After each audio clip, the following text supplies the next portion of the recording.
On va voir maintenant si l'extinction fonctionne, mais normalement c'est bon. Ça m'inquiète pas trop. Ok Google, éteins l'appareil. Appareil éteint.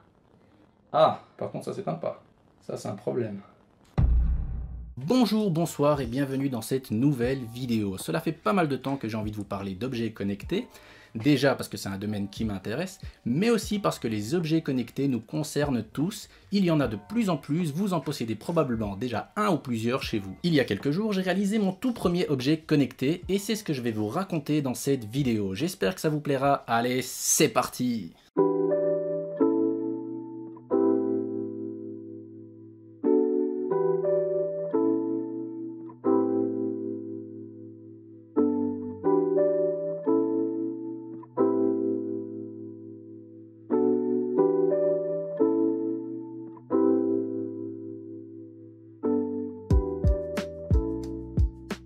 Le point de départ du projet dont je vais vous parler aujourd'hui est le module Node MCU ESP8266 qui m'a été gentiment envoyé par Gotronic, donc un grand merci à eux. C'est une petite carte un peu plus grande qu'un Arduino Nano et qui a la particularité de disposer d'une interface Wi-Fi. En plus, elle est pas chère, elle coûte moins de 10 € et elle peut se programmer à partir de l'IDE Arduino. Vouloir réaliser un objet connecté, c'est bien, avoir une idée concrète de projet, c'est mieux. Et vous savez pourquoi je vous dis ça? Parce qu'à ce stade, je n'avais pas la moindre idée de ce que j'allais faire. Moi, je voulais juste un objet connecté, voilà. Il me fallait donc une idée, si possible quelque chose de pas trop compliqué, car on va pas se mentir, je me voyais mal y passer 3 mois, mais ça devait être plus intéressant que simplement faire clignoter une LED de couleur à distance. Oui, je débute, mais bon, faut pas abuser non plus. Il fallait que je parte sur un vrai appareil électrique que j'allais pouvoir bidouiller pour le contrôler à distance. Machine à café, ventilateur ou encore lampe de bureau, je me demandais ce que j'allais bien pouvoir utiliser comme cobaye dans cette expérience du dimanche. Bon, j'ai pas fait ça dimanche, mais vous avez compris ce que je veux dire. L'idée était de pouvoir allumer et éteindre l'appareil choisi à l'aide d'un relais commandé à distance par un autre appareil, typiquement un smartphone. Donc pour ceux qui ne savent pas, un relais est un interrupteur qu'on peut actionner à l'aide d'un signal électrique. Dans ce projet, le relais sera commandé par le Node MCU qui recevra les instructions on et off en Wi-Fi. Si ça vous fait penser à une prise connectée, vous avez raison. On est clairement sur une prise connectée maison. Si votre objectif est de déclencher des trucs chez vous à distance facilement, achetez directement la prise, ne vous cassez pas la tête, ça sera plus simple et probablement moins cher. Pour les plus curieux et les plus bricoleurs d'entre vous, on continue. Pour brancher le relais, il faut normalement couper le câble d'alimentation de l'appareil, chose que j'avais pas du tout envie de faire, du coup j'ai utilisé une rallonge et c'est au niveau de cette rallonge que je suis venu placer mon relais. Ça évite d'abîmer un appareil qu'on a chez soi et ça permet d'avoir quelque chose de modulable, car qui dit rallonge dit qu'on peut y brancher ce qu'on veut par la suite. Avant de vous montrer comment on branche tout ça, il faut que je vous explique comment fonctionne le relais. Pour l'instant, on va s'intéresser uniquement à la partie droite du relais. C'est de ce côté que va être branchée la rallonge qui ira aux 230 volts. Il y a 3 bornes. Une borne commune, celle du milieu, une borne dite normalement fermée, NC pour Normally Closed, et une borne dite normalement ouverte, NO, pour Normally Open. Quand le relais est à son état initial, lorsqu'il est désactivé si vous préférez, la borne commune est reliée à la borne normalement fermée, et lorsqu'on active le relais, la borne commune est reliée à la borne normalement ouverte. Du coup, si on veut allumer quelque chose, il faut qu'on le relie entre la borne commune et la borne normalement ouverte. De cette manière, l'appareil sera éteint par défaut et s'allumera lorsqu'on enverra le signal de commande vers le relais.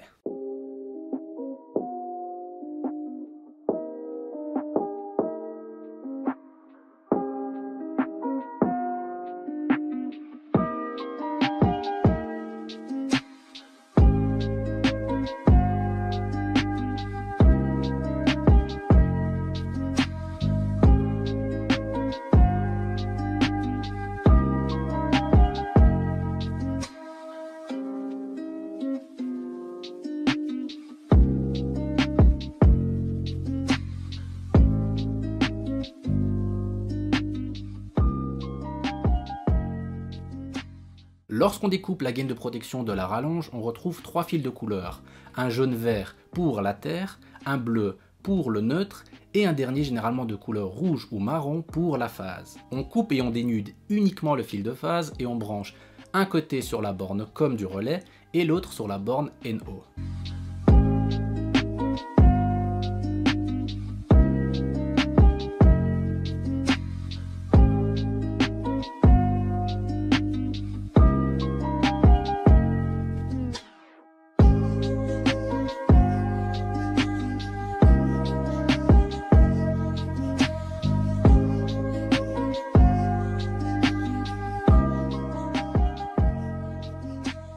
Dès que le côté droit du relais est OK, on peut passer au côté gauche qu'il faut relier au node MCU. De ce côté, le relais possède 3 pins, S pour le signal de déclenchement et plus et moins pour l'alimentation. On relie S à une sortie du node MCU, exemple D7, et pour ce qui est de l'alimentation, donc le node MCU ne peut pas directement alimenter le relais, car le relais fonctionne en 5 volts, tandis que le node MCU ne délivre que du 3 volts 3, et c'est là qu'on a un problème. Il y a probablement plusieurs solutions ici, mais celle que j'ai choisie, c'est d'alimenter le tout avec un chargeur secteur 5V 2A pour smartphone. Lorsqu'on coupe le connecteur micro USB, type C ou autre, et qu'on dénude le câble USB, on retrouve 4 fils de couleur. Donc on a un fil rouge pour le 5V, un fil noir pour la masse, et puis on a un fil blanc et vert pour les données. Seuls les fils rouges et noirs vont nous intéresser ici, vu qu'on va servir du câble comme alimentation, donc c'est ceux qu'il faut dénuder.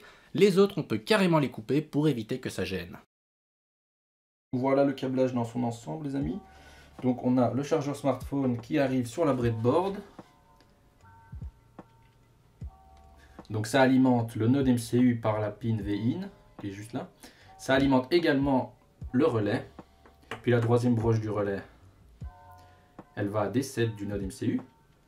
Et de l'autre côté du relais, on a la fameuse rallonge qui est connectée entre COM et NO. Donc de ce côté, on branche au secteur, et puis ici, on branche l'appareil qu'on souhaite contrôler. Avant de taper les premières lignes de code, il fallait décider de la manière dont je voulais contrôler mon relais et donc l'appareil qui y sera branché. On peut le faire avec une application smartphone, une page web ou même un assistant vocal. J'ai choisi la dernière solution, ce n'est pas la plus rapide à mettre en place, mais c'est la plus cool selon moi et la plus pratique dans l'utilisation. Pas besoin d'ouvrir une application smartphone ou passer par une page web, vous dites votre commande et puis voilà, c'est fluide et ça c'est beau. Je possède un Google Nest Hub, j'ai donc utilisé Google Assistant et non Alexa qu'on a déjà utilisé dans 2 autres vidéos. Si vous ne les avez pas encore vus, vous avez les liens en description. Pour connecter mon appareil au cloud, je vais utiliser une application mobile qui s'appelle Blink. Donc vous en avez peut-être déjà entendu parler. Donc je télécharge l'application sur mon téléphone. Voilà, Blink, installé. J'ouvre l'appli. Donc vous devrez créer votre compte. Moi j'en ai déjà un, donc je me connecte. Vous arriverez sur cette interface. Donc vous faites New Project. Vous nommez ça comme vous voulez. Moi je mets juste relais. Relais par remet. Pour les devices, vous choisissez node MCU. Voilà. Pour le type de connexion, vous laissez Wi-Fi. Et vous créez. Donc à ce moment-là, l'application vous envoie un token d'authentification. Donc c'est ce qui vous permettra de connecter Blink avec votre carte node MCU. Donc c'est très important. Pour ce qui est de l'interface, comme il s'agira juste d'allumer et d'éteindre un appareil, je vais juste mettre un bouton. Donc ce bouton, il faut le configurer. Donc on met un nom. Moi, je vais appeler ça relais encore une fois. Ici, il faut mettre la pin sur laquelle est relié le relais. Donc chez moi, c'est la pin D7. Voilà, je mets D7. Puis, on peut choisir le type de bouton. Donc soit bouton poussoir. L'appareil va s'allumer tant que vous restez appuyé sur le bouton. Et puis, il y a le switch. Donc c'est un bouton à conservation d'état. Moi, c'est ce que je veux. Donc j'appuie une fois, mon appareil s'allume. Je rappuie une deuxième fois, mon appareil s'éteint. Pour les labels on-off, c'est bon. Ensuite, je quitte. Je peux agrandir ici, mais bon, c'est un petit détail. C'est bien beau tout ça, mais pour l'instant, on a une interface de commande qui n'est reliée à rien du tout. Donc, il faut relier Blink à votre carte node MCU. Et pour cela, on se retrouve sur l'IDE Arduino. Allez, c'est parti. Ok, du coup, première chose à faire sur l'IDE Arduino. Donc, vous allez dans Fichier, Préférences, et vous entrez l'URL que je vous ai mis dans la description. Dès que ça c'est fait, vous allez dans Outils, puis Gérer bibliothèque. Bon, moi je vois plus le résultat parce que j'ai déjà installé, mais en gros, vous tapez ESP8266 et vous installez la première librairie. Dès que ça c'est fait, vous avez normalement, vous pouvez changer le type de carte ici, parce que de base vous n'avez pas en fait les nodes MCU. Du coup, dès que vous avez installé ça, vous allez choisir Node MCU 1.0 ESP12E module. Voilà, moi c'est déjà fait. Puis, vous repartez dans le gestionnaire de librairie. Et là, vous tapez Blink. Bon, là aussi, je ne verrai pas normalement le... Ah si, c'est ça. Vous installez ça, Blink. Dès que c'est fait, fichier, vous allez dans les exemples de Blink. Puis, vous allez dans Board Wi-Fi. Et là, vous ouvrez ESP8266 Standalone. Voilà. Et c'est ce programme-là qu'il faudra envoyer sur le node MCU. Mais avant de l'envoyer sur le node MCU, vous allez ici remplacer trois choses. Donc là, vous allez mettre votre token d'authentification. Là, vous allez mettre le nom de votre réseau. Et ici, le mot de passe de votre réseau. Donc, vous modifiez ces trois choses-là. Et vous pouvez compiler et envoyer le code sur votre node MCU. C'est un code très simple. Ça va juste permettre de faire le lien entre la carte et l'application. À partir de ce moment-là, vous pouvez contrôler le relais grâce à l'application. Ok, c'est bien beau, mais ce n'est pas encore exactement ce qu'on veut. Nous, on veut pouvoir allumer et éteindre l'appareil qui est branché sur la rallonge grâce à des commandes vocales. Et pour cela, on va utiliser un service qui s'appelle IFTTT. Donc si vous avez vu notre dernier projet, vous savez de quoi je parle. Ça sera l'intermédiaire entre l'assistant vocal et l'application Blink. IFTTT existe sous deux formes, donc vous avez le site web et vous avez l'application mobile, donc vous utilisez ce que vous préférez. Pour moi ce sera le site web, du coup je vais dessus, je me connecte. Donc vous pouvez vous connecter avec Apple, avec Google ou avec Facebook. Donc je me connecte avec mon compte Google. Voilà, ensuite dès que vous êtes connecté, vous allez dans Create. Et ici vous voyez if this then that, donc si une action, alors une conséquence. Donc dans mon cas, c'est si je dis la commande vocale allume l'appareil, alors il va l'allumer. Du coup, ici, je clique sur Add pour 10. Je tape Google Assistant, parce que je vais donner mes commandes en gros à Google Assistant. Ici, il vous demande le type de commande. Chez moi, ce sera une phrase simple.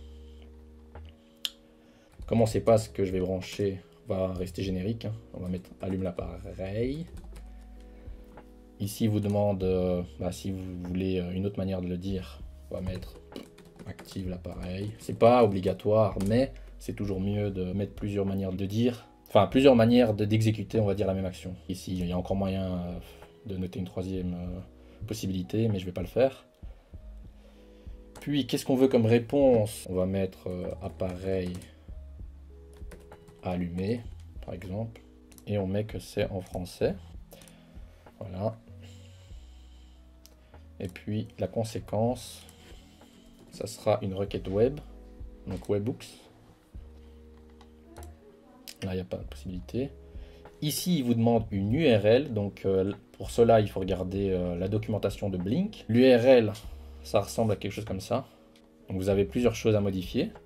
Déjà ici, à la place de blinkcloud.com, vous devez en fait mettre l'adresse IP du cloud. Donc pour cela, vous ouvrez la console Windows et vous pingez en fait blinkcloud.com et en gros vous récupérez l'IP qui est juste là. Donc 139 machin, pour moi c'est ça. Mais pour vous, ça sera pas forcément celle-là en fait. Donc du coup, je vous invite à le faire aussi de votre côté. Donc ça, je colle ici. Voilà. Puis, deuxième élément, c'est le token d'authentification. Donc vous entrez votre token. Moi, je vais le mettre à la fin. Et puis, il vous demande la PIN à laquelle est relié le relais en gros. Chez moi, c'est D7. Je devrais donc noter D7. Mais, il y a un piège ici en fait. C'est que les numéros des pins sont basés sur une carte Arduino Uno. Il faut donc spécifier l'équivalent de notre pin D7 sur l'Arduino. Et du coup, pour moi, ça sera D13, donc je note D13, je rajoute mon token d'authentification, hop, ensuite pour la méthode, donc je mets put, donc content type application JSON, et puis pour le body, je mets juste un, comme ça, entre crochets, entre guillemets, voilà, je crée mon action, et voilà, ça c'est fini pour... En gros, pour allumer l'appareil, c'est bon. Maintenant, il faut faire la même chose pour éteindre l'appareil. Donc, c'est pratiquement la même chose. Je ne vais pas le remontrer au complet. Il faut juste changer les commandes qu'on va donner à l'assistant vocal. Et au lieu de mettre 1, vous mettez 0 tout à la fin. Là où j'ai mis 1, vous mettez 0 pour l'extinction de l'appareil. À ce moment-là, tout était terminé. Il ne restait plus qu'à tester. Bon les gars, il est temps de faire le test ultime, le test final, voir si tout fonctionne. Donc voilà. J'ai branché mon chargeur smartphone, j'ai branché la rallonge et à cette rallonge j'ai branché une lampe qui est juste celle-ci.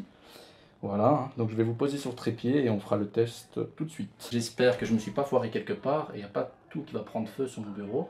C'est une possibilité qu'il faut envisager. Hein. Donc on va voir. Si ça se trouve, j'ai fait de la merde. Allez, le test dans 3, 2, 1. Ok Google, allume l'appareil. Appareil allumé. Ça fonctionne. Ça fonctionne. Yes. Direct quoi, direct ça fonctionne, c'est bon ça. On va voir maintenant si l'extinction fonctionne, mais normalement c'est bon. Ça m'inquiète pas trop là, déjà si ça s'est allumé, c'est déjà bien. Ok Google, éteins l'appareil. Appareil éteint. Ah, par contre ça s'éteint pas. Ça c'est un problème. Je sais pas pourquoi ça s'éteint plus. Ça s'est allumé mais ça s'éteint plus. Je comprends pas. Je me suis chauffé trop vite. Bon les gars, j'ai trouvé l'erreur. En fait quand je disais d'éteindre ma lampe, ce qui se passait c'est que le relais il changeait pas d'état. Je me suis dit c'est d'office pas la sortie du relais où il y a un souci. C'est vraiment quelque part avant. Et du coup j'ai été sur IFTTT pour vérifier mes routines. Et j'ai remarqué qu'en fait la routine d'extinction ne s'exécutait jamais. Il y avait un conflit au niveau de mes routines en fait. J'avais créé une autre routine auparavant qui faisait la même chose. Et du coup ça pointait vers cette routine là et pas celle que je venais de créer pour la vidéo. Ce que j'ai donc juste fait, c'est que au lieu de dire juste éteins la lampe, j'ai mis éteins la lampe test et allume la lampe test. Et du coup voilà, tout fonctionne bien, il n'y a plus de conflit, les bonnes routines s'exécutent. Allez, on teste dans 3, 2, 1. Ok Google, allume la lampe test. Lampe allumée. Donc voilà, ça s'allume. Ok Google, éteins la lampe test. Lampe éteinte. Voilà, tout fonctionne bien. Yes. Voilà, ce sont des choses qui arrivent. Hein. Chaque fois qu'il y a un projet, de toute façon, ça ne fonctionne jamais du premier coup. Si vous avez déjà fait des projets d'électronique, d'info ou quoi, vous savez très bien de quoi je parle. Il faut chaque fois débugger. Après, avec l'expérience, on sait directement qu'est-ce qu'il faut regarder, où il faut regarder, etc. Ça peut aller assez vite, mais si on n'a pas fait beaucoup de projets, ça peut prendre un certain temps. Donc voilà, c'était juste pour vous dire ça. Que même si on ne montre pas tout en vidéo, il ne faut pas croire que ça fonctionne toujours du premier coup. On montre juste le plan où ça fonctionne, par genre qu'on est trop chaud. Voilà. Là, je voulais vraiment tout vous montrer, même les fails. Du coup, j'espère que ça vous a plu. C'est fonctionnel, mais c'est pas parfait et c'est normal. Il s'agit uniquement d'un prototype, donc il y aurait probablement pas mal de points sur lesquels jouer pour améliorer tout ça. Il existe peut-être même d'autres solutions pour arriver au même résultat, donc si vous avez des idées, n'hésitez pas à me les donner dans les commentaires. Nos réalisations sont généralement juste des prototypes permettant de tester une idée à partir du matos qu'on a à notre disposition et puis partager tout ça avec vous. Comme il ne s'agit pas d'installation fixe, le sujet de l'optimisation est rarement mis sur la table. Je pensais pas que je placerais cette expression un jour, mais c'est fait. J'espère que cette vidéo vous a plu. Si c'est le cas, n'hésitez pas à bombarder le bouton des likes. Si vous ne voulez pas rater les prochains projets, abonnez-vous à la chaîne et activez la cloche. Je vous invite également à nous rejoindre sur les réseaux sociaux, surtout Discord, c'est là où on est le plus actif. Vous serez au courant de tout ce qui se passe sur la chaîne, vous pourrez discuter avec d'autres passionnés et vous pourrez même voir les vidéos en avant-première. Oui, c'est trop bien, venez directement sur Discord.